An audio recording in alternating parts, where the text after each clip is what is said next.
For centuries, mankind has searched for answers to the mysteries of the universe. But what if the answers were hidden in plain sight? Buried in the pages of ancient texts, long forgotten by history. These texts, known as the Apocryphal Gospels, contain information that challenges everything we thought we knew about our past and the true nature of the universe. In 1945, an incredible discovery was made in the Egyptian village of Nag Hammadi. A collection of ancient texts, known as the Nag Hammadi Library, was uncovered. These texts, known as Gnostic Gospels, contained information that had been hidden for centuries.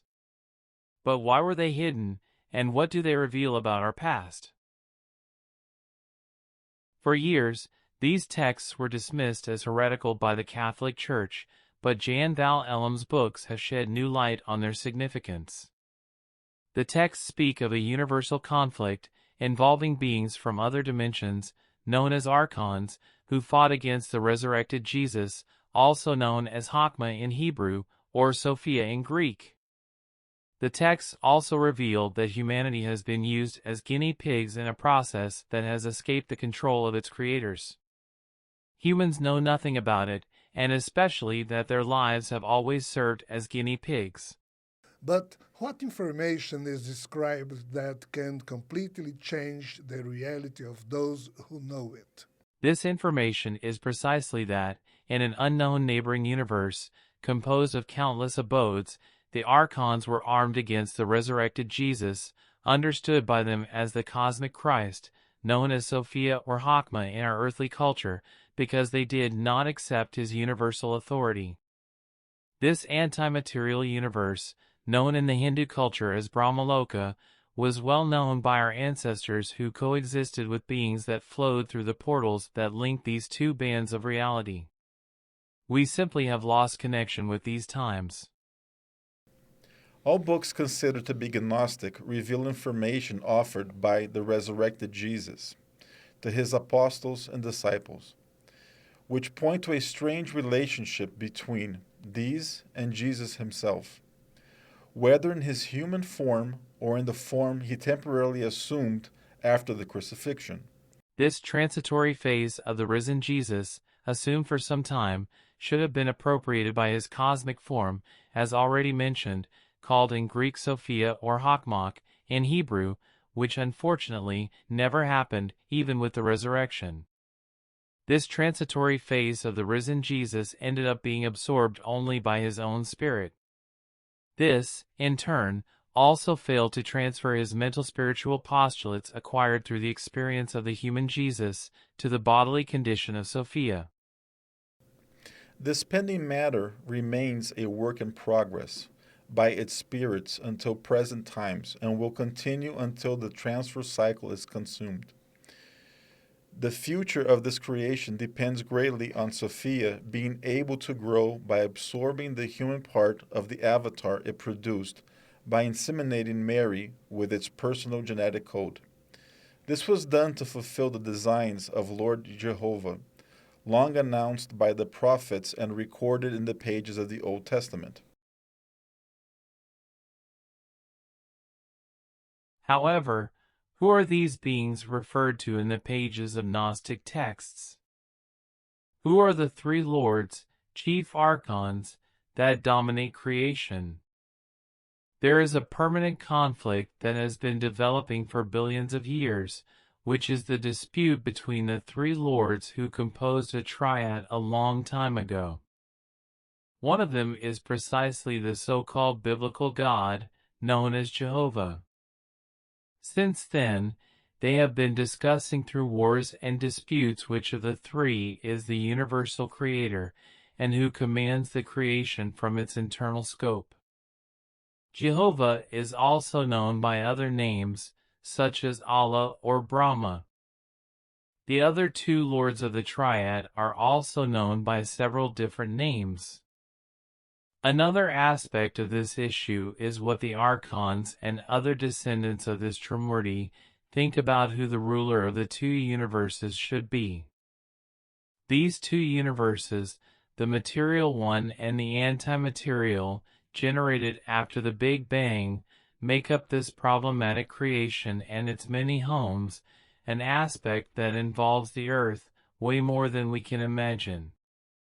To understand the amplitude of the problem generated with this universal creation, the answers or clues can be found in the manuscripts themselves, and it all points to these three beings that make up the Aryan Hindu Trimurti, or any other trinity found in various mythologies, as well as the so-called ancient gods that came into the material universe from places located in the anti-material one, such as the realm known as Olympus, for instance, ruled by Zeus. Religions, especially the Catholic Church, which dominated the monopoly of education and culture throughout these last 2 millennia, never wanted or allowed this aspect of the truth to appear and be properly understood. The books that I am producing, notably those that refer to Sophia, the so-called Cosmic Christ, seek to rescue these lost and previously hidden stories, but even though they are emerging slowly into modernity from the archaeological discoveries of the 19th century, they have not yet been taken seriously.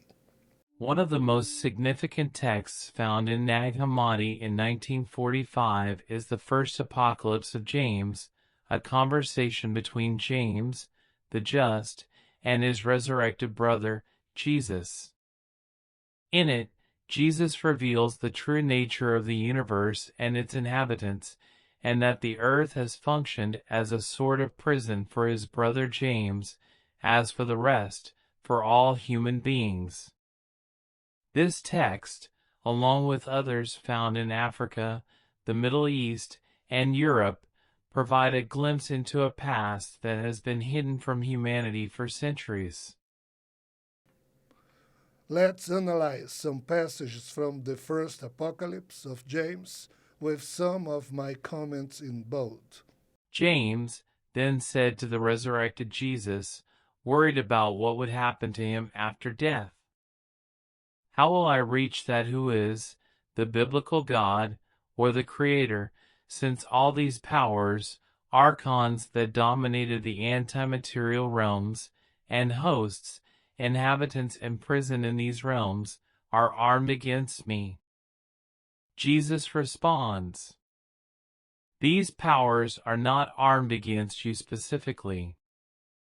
They are armed against me. They are armed with other powers.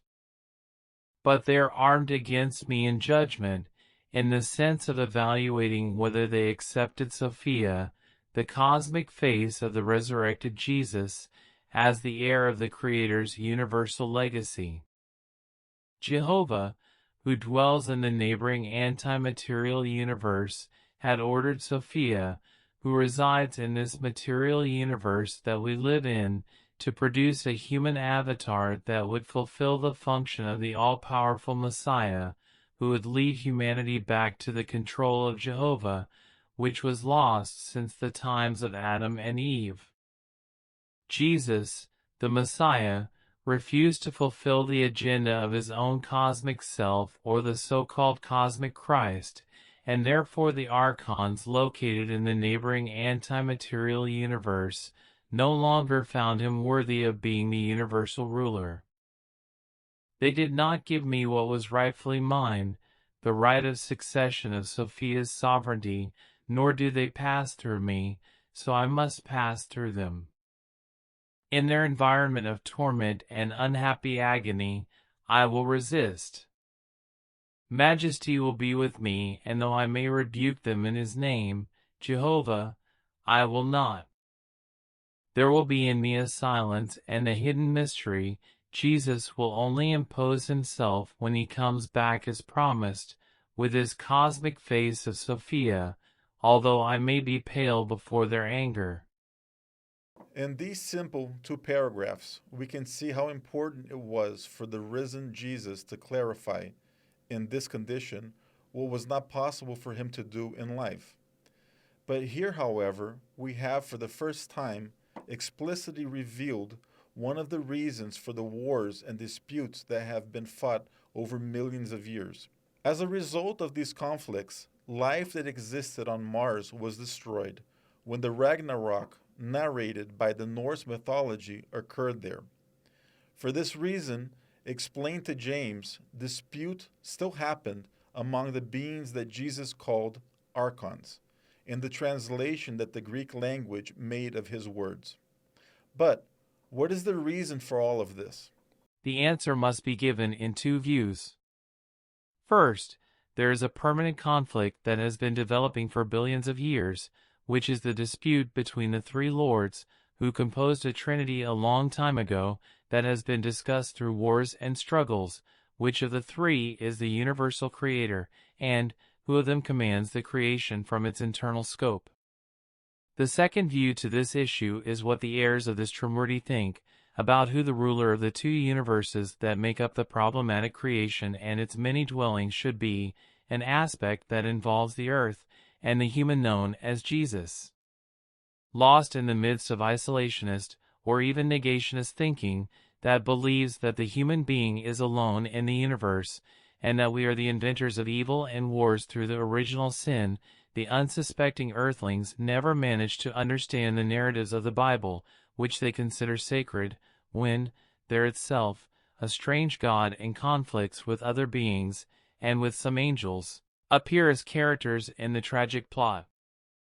If that was the case, the human Jesus, in his good faith, before his crucifixion, still believed, naively, to be the messenger of the Almighty, when in fact his human body had been produced by a not-so-superior code of life, or DNA in modern language, and inseminated in Mary with intentions of serving the wishes of Jehovah, a problematic creator, to say the least. In contrast, the resurrected Jesus knew things that he kept secret, both from the archons and also from the humans. In the canonical Gospels, Jesus refers to a presumed victory, a recognition that would be given to him even though he would leave this world as a condemned and crucified criminal. It is exactly this recognition on the part of the archons that has not yet been given to Sophia, a problem that will only end with his presentation to humans in the fulfillment of the promise made by his human condition of returning to earth invested with the power and heavenly authority by Jehovah in relation to his Messiah, long announced since the time of Enoch, who was the first to bring out this whole context. The apocryphal Gospels contain information that can change our understanding of reality. It's time to uncover the truth and understand our past and the true nature of this universal creation. Thank you for joining us on this journey of discovery. Please, don't forget to like and subscribe.